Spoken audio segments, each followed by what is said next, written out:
और जो जनता का जो जनमत है पूरी तरह से समाजवादी पार्टी के पक्ष में वोट पड़ेगा और श्रीमती डिम्पल यादव जी पहले से ज़्यादा वोटों से जीत करके लोकसभा में जाएंगे, क्योंकि जो पश्चिमी उत्तर प्रदेश से प्रथम चरण दूसरे चरण का जो चुनाव हुआ है उसमें भारतीय जनता पार्टी बुरी तरह हार रही है और तीसरा चरण तो पूरा समाजवादी पार्टी का है। नहीं, अब भारतीय जनता पार्टी का कोई असर नहीं है। कोई भी लड़े, कितना बड़ा भी नेता भारतीय जनता पार्टी से मैनपुरी का लड़े, लेकिन उसको बुरी तरह से हारना है। ये तो समाजवादी पार्टी का गढ़ है, माननीय नेताजी का गढ़ है। आपको लगता है बसपा प्रत्याशी के आने से जो नुकसान होगा वो भाजपा को होगा? कोई नुकसान ही नहीं होगा, जो भी नुकसान होगा वो बीजेपी का होगा।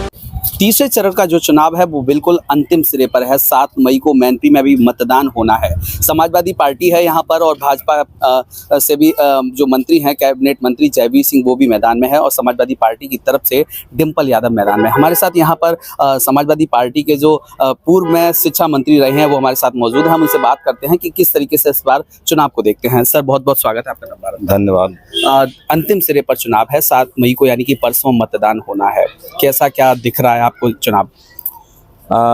मैनपुरी का चुनाव पूरी तरह से समाजवादी पार्टी के पक्ष में है और जिस तरह से माहौल है कार्यकर्ताओं की और नेताओं की, दिन रात समाजवादी पार्टी के पक्ष में प्रचार है और जो जनता का जो जनमत है पूरी तरह से समाजवादी पार्टी के पक्ष में वोट पड़ेगा और श्रीमती डिम्पल यादव जी पहले से ज़्यादा वोटों से जीत करके लोकसभा में जाएंगी। भाजपा 400 का नारा दे रही है, यूपी में 80 जीतने की बात कर रही है, किस तरीके से देखते हैं? 400 का नारा तो उनका फेल हो गया 2 ही चरण के चुनाव में। अब उनका कोई नेता नहीं बोल रहा है कि इस बार 400 पार, क्योंकि जो पश्चिमी उत्तर प्रदेश से प्रथम चरण दूसरे चरण का जो चुनाव हुआ है उसमें भारतीय जनता पार्टी बुरी तरह हार रही है और तीसरा चरण तो पूरा समाजवादी पार्टी का है। तो मुझे लगता है कि जो एक आंधी चली, जो एक लहर बन रही है, इस लहर में भारतीय जनता पार्टी नहीं समाजवादी पार्टी 80 सीटें जीत सकती है। देखिए, हमेशा से देखा गया है मैनपुरी जो है समाजवादी पार्टी का गढ़ रहा है और यहाँ पे जो सीट रही है वो सपा के पास रही है। लेकिन इस बार नेताजी के जाने के बाद जो देखा जा रहा है कि भारतीय जनता पार्टी के बड़े बड़े नेता, आज पीएम मोदी की भी इटावा में एक जनसभा है, कितना क्या असर लगता है इस बार की पार्टी जो है वो कितनी फतेह कर सकती है? नहीं, अब भारतीय जनता पार्टी का कोई असर नहीं है। कोई भी लड़े, कितना बड़ा भी नेता भारतीय जनता पार्टी से मैनपुरी का लड़े, लेकिन उसको बुरी तरह से हारना है। ये तो समाजवादी पार्टी का गढ़ है, माननीय नेताजी का गढ़ है और शुरू से यहाँ समाजवादी पार्टी जीतती रही है और उनकी विरासत को उनकी पुत्रवधू माननीय डिम्पल यादव जी उसको संभाल रही हैं। तो पिछली बार वो करीब 3.25 लाख वोटों से जीती, इस बार हो सकता है 5.25 लाख वोटों से जीते। देखिए, जातीय समीकरण की अगर बात करें तो मैनपुरी में सबसे ज़्यादा जो वोट है वो यादव का रहा है, दूसरे नंबर पर साके वोट रहा है। लेकिन इस बार बसपा ने यादव प्रत्याशी को उतारा, क्योंकि पहले साके प्रत्याशी को उतारा था, इस बार यादव को उतारा है। इस पर पार्टी पर कोई असर नहीं पड़ने वाला क्या? ये तो और हमारे पक्ष में हो गया।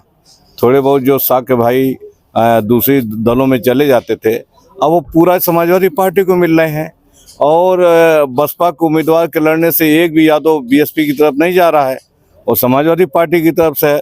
तो हमारा तो 100% खेल हो गया।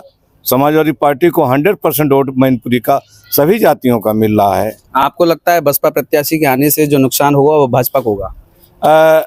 कोई नुकसान ही नहीं होगा, जो भी नुकसान होगा वो बीजेपी का होगा।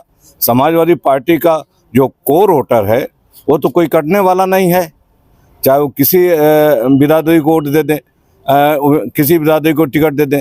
तो ये जो है कोई नुकसान नहीं हो रहा है बहुजन समाज पार्टी के, बल्कि बहुजन समाज पार्टी के प्रत्याशी के आ जाने से समाजवादी पार्टी के वोटों में अन्य लोगों में वृद्धि हुई है। अच्छा, लगातार देख रहे हैं कि आप क्षेत्र में पहुंचकर अभी लगातार प्रचार प्रसार कर रहे थे, जनता का कितना समर्थन मिल रहा है समाजवादी पार्टी को?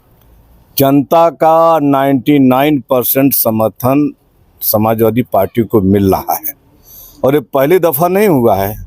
2004 में जब नेताजी चुनाव यहाँ से लड़ रहे थे और उस समय हम चुनाव प्रभारी थे, तो नेताजी 3,43,000 वोटों से लीड किए थे और कोई भी चुनाव ऐसा नहीं है।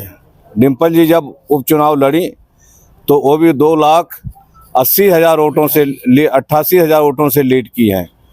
तो मैनपुरी का जो जब भी चुनाव होता है वो अपने रिकॉर्ड को तोड़ता है और अपने रिकॉर्ड को आगे बढ़ाता है।